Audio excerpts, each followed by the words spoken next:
Hi, Professor Sills here, Alan Sills if you will, and I want to welcome you to Meteorology. We're going to have a good time this semester. We're going to do a lot of work this semester, and if this is your first online course, relax. You're going to be able to reach out to me anytime, and I'm here to help.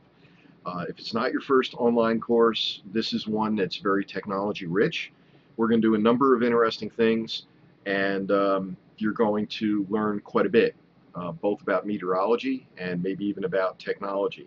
I am an instructor, so please forgive me as I refer to my notes to make sure that I cover all the salient points that I need to cover with you to make sure that we get started the right way. First of all, let me welcome you actually to my home. I am a full-time RVer. That's like a motorhome. And this video is being made in the Texas Panhandle at the moment. I'm on my way out into the Intermountain West. And thanks again to technology and video and the internet and Wi-Fi. I'm here and you're there, and we're able to communicate in a real-time or near real-time environment. So it makes for an interesting life. I am a New Jersey native, and I did grow up right outside of Paterson. I did teach on campus for several years before moving out of the area. So I know the campus, I know the city, and I know some of the challenges that you face getting around that city.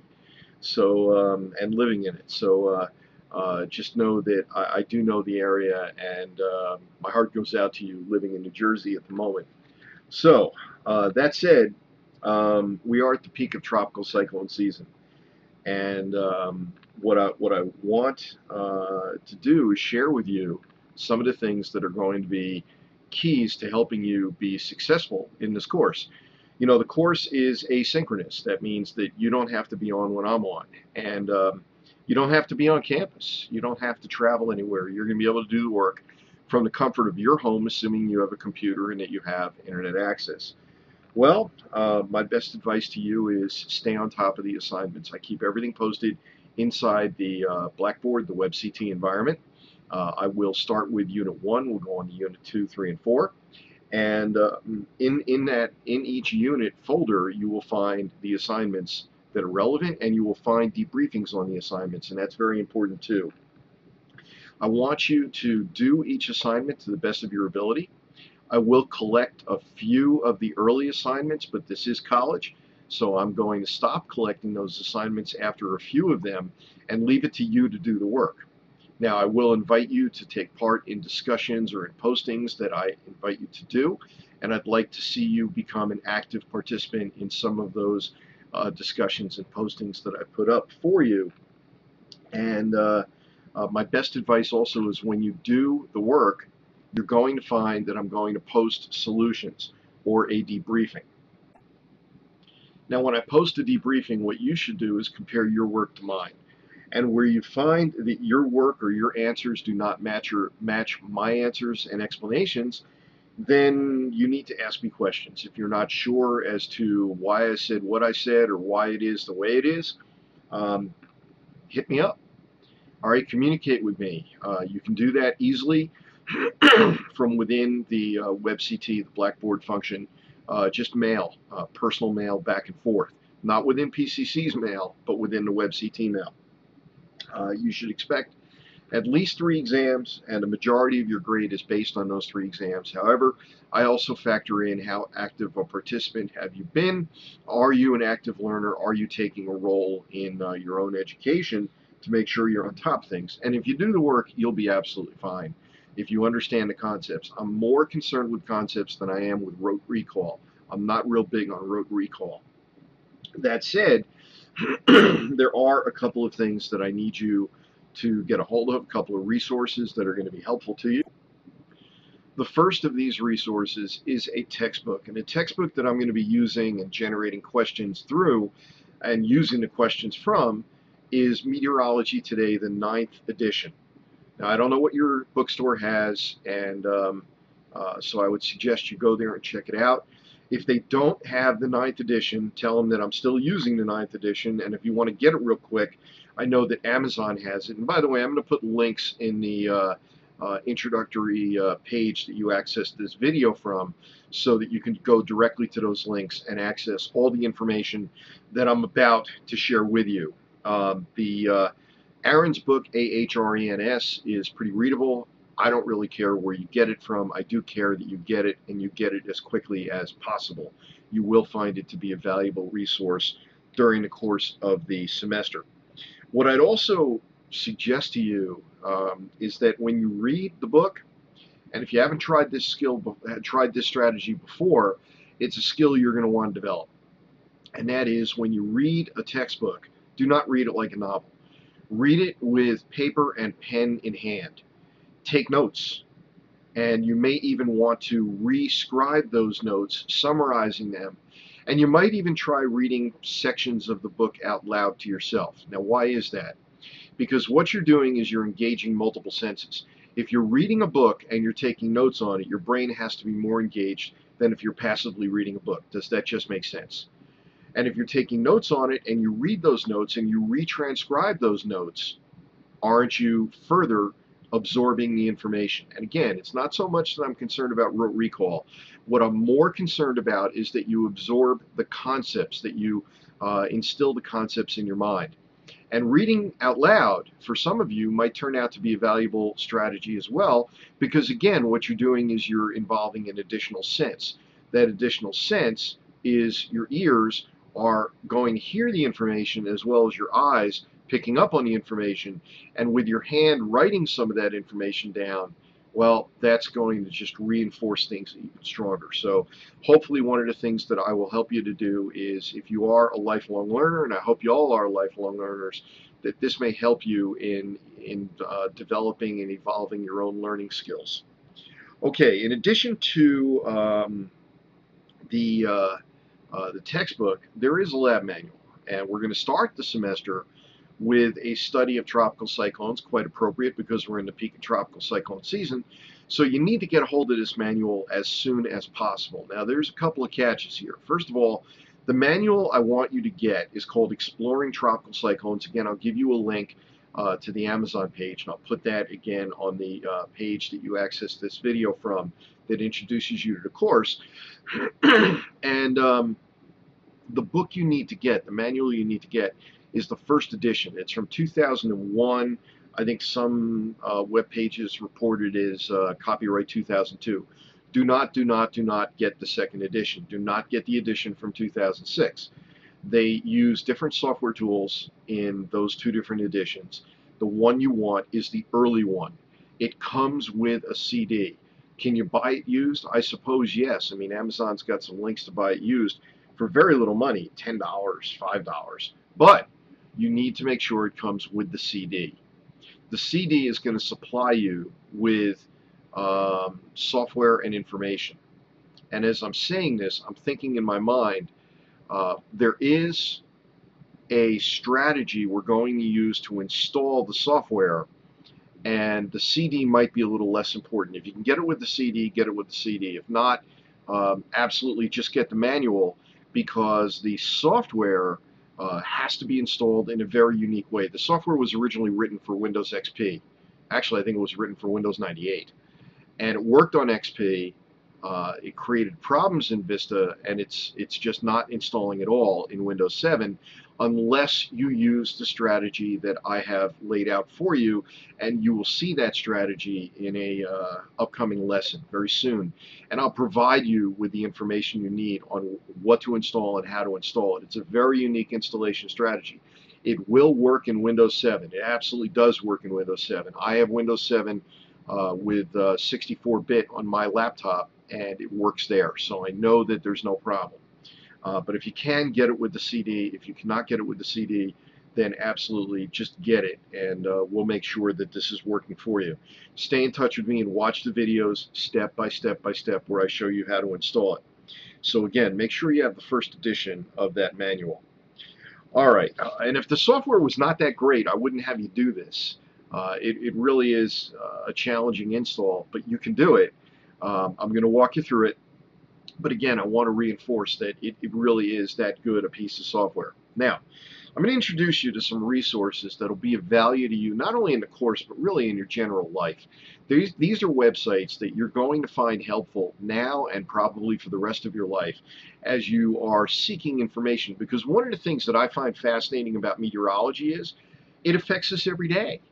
It affects us every day, and as much as we have studied meteorology, and weather basically is what meteorology is, it's not an exact science. If you ask me what's the weather going to be like 10 days from today, I could take a rough guess, but you're not going to get a real accurate answer most of the time. What I can tell you is that in my lifetime, I have seen weather forecasts become much more accurate on a 5 or a 6 day outlook than it used to be. When I was some of your ages, a 5 or 6 day forecast was more fantasy than reality. 2 or 3 days was about as good as it got, and sometimes even getting a 2 day forecast right was difficult. Does the National Weather Service blow it from time to time? Absolutely. There's no doubt about it. But my goal is to help you to understand the dynamics of the atmosphere and the action of the atmosphere and why weather forecasting is not such an exact science. That's really what we're going to look at. Now, some of the resources that I want to bring to your attention. National Weather Service has a page. Again, all the links are going to be on the page that I've directed you from to here to get to the video. So you'll see those links on that page. The National Weather Service, and you can always Google these pages, has a pretty complete page where each of these areas, for example, New Jersey, I can click and I'm going to get to a specific location. I'm going to get the actual forecast, but I'm also going to get additional data. I could click on the counties. I could click on Passaic County right here and get the local forecast. I also have all kinds of information here that you may wish to take a look at simply to inform yourself. You've got text products you can read where you're going to get the analysis from the National Weather Service. You have past weather you can study. You've got public reports you can look at. And of course, you can click on your local area and get your local forecast along with a brief summary of what's happening across the nation. I want to point out that one of the other sites that we're going to be looking at particularly early in the semester is the National Hurricane Center. So I'm going to reload this page and hope that the National Hurricane Center is functioning and up. It looks like this page may be misbehaving. And if it, oh, here we go. Nope. Oh, here we go. Perfect. All right. So the National Hurricane Center gives you a brief splash map here where you can see what's going on. You can see in the Atlantic, and I'm recording this on September 3rd of 2012, so a couple days before many of you are going to be accessing this. We've got a tropical storm out here. We're going to learn what that is and how it differs from a hurricane and how they form and when they form and all that kind of stuff. We've got tropical storm out here in the southern Atlantic. I say southern Atlantic rather than South Atlantic because technically, geographically, that would be south of the equator. The southern Atlantic is what we refer to as being, east of Florida, east of the southeastern United States, and that's where this thing is. It's a little bit south and east of Miami, and quite far east of Miami. There's another area of interest here that's quite a bit further east of Leslie. You've got the west coast of Africa out here, so you can see the entire expanse of the Atlantic Ocean. If we click on the icon for Leslie, you see a forecast track for the storm. It looks like it's making a beeline for Bermuda. You see that it's a tropical storm and is expected to turn into a hurricane. And you can click on some of the additional fields here, the additional boxes, and get more information like maximum wind probabilities and where those winds are going to be. Will this affect New Jersey? Probably only in an ancillary way. You're going to find a lot of surfers heading for the beach. You're going to find some rip currents at the shore. So if you are a beachgoer, be careful. We don't want to lose you. Rip currents can be very dangerous. If you're a surfer, enjoy it. That's certainly looking towards it. New Jersey is unique in that after Labor Day, generally the lifeguards go away, so the beaches are not protected after Labor Day. And you're probably going to be seeing this at a time where the weather is still pretty nice and you want to go down to the beach and you want to go in the water. But from my experience being, again, a lifelong Jersey resident, it's those first few days in September after Labor Day where every once in a while somebody drowns because they're on an unprotected beach, they're not a strong swimmer, and they don't recognize rip currents.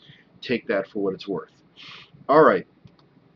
The Weather Underground. The Weather Underground is a pretty cool website, wunderground.com. Again, the links are going to be on the other page. The Weather Underground has weather analyses, and I want to call to your attention Wonder Blocks. The gentleman here, Jeff Masters, does a great job of writing summaries and analysis, and I'd encourage you to visit his page periodically, and this is updated every so often.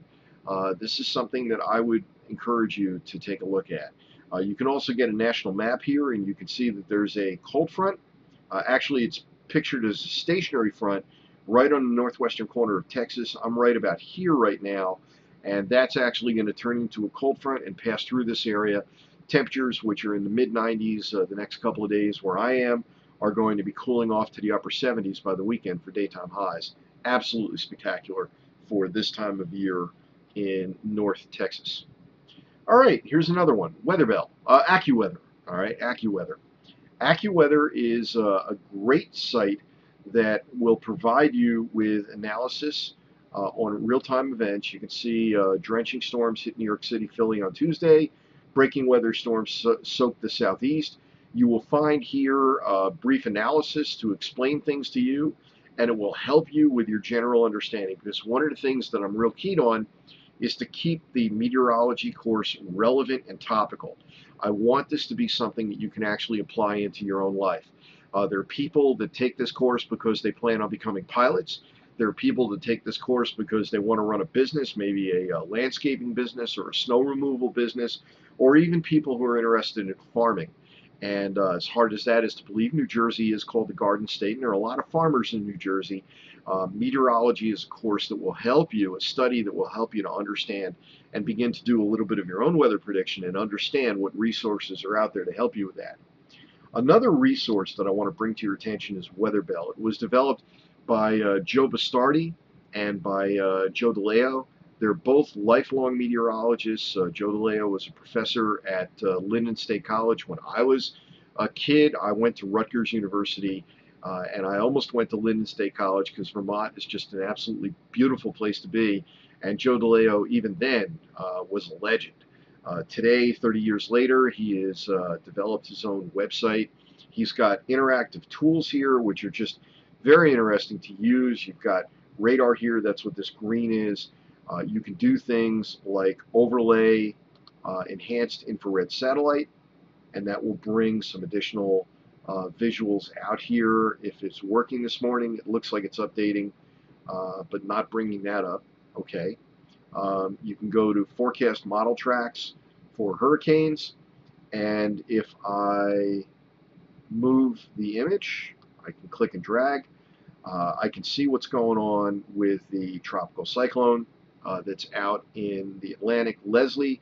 I can see the other one out here, and what you're looking at, these lines represent different computer models. This happens to be a computer model called the CMC. This is the forecast positioning. This is what's called the AVN. These are different computer models, and these are what meteorologists actually look to come up with what they're going to call their consensus forecast, which basically looks at what all the models are forecasting and taking into account all the different parameters in the atmosphere. So in conclusion, in closing, expect the course to be fast-paced. Be prepared to stay on top of the assignments. You're not going to have to be on the campus except for the final exam. You heard it first here. It is a department policy, science department policy at PCCC requires that you take the exam on campus. So be prepared to schedule that. You'll see postings for that. All you're going to have to do is schedule an appointment either in Wanacue or down in Patterson and go in and take the exam. The exams are all 2 hours. They're not intended to be open book. You're on your honor there not to make it open book. I provide you with the resources, and again, I am concept-based, not memory-based. I'm not going to be testing you on trivia. If you have questions, contact me. All right, I'll give you my phone number right now, 561-676-1205. Once again, 561-676-1205. Got a question? Give me a call. I accept text, but when you text me, tell me who you are. I get a lot of texts, and I'd like to know who it is that's texting me and where the text is coming from. I'm also a businessman, so if I get a text, I need to know if it's business related, college related, whatever. And when you do email me, please do so within the Blackboard environment. All right, so use the mail function within Blackboard, not the PCCC mail. Don't do that. Use the mail within Blackboard. I'm going to be in there every day or every other day, and I'm going to be checking things. So you're going to hear back from me if there are questions, and I'll be glad to help you out. All right, Professor Sills signing out. You have a great day whenever you're viewing this, and I'm looking forward to working with you in the course, and I hope you have a great experience in the course. Take care.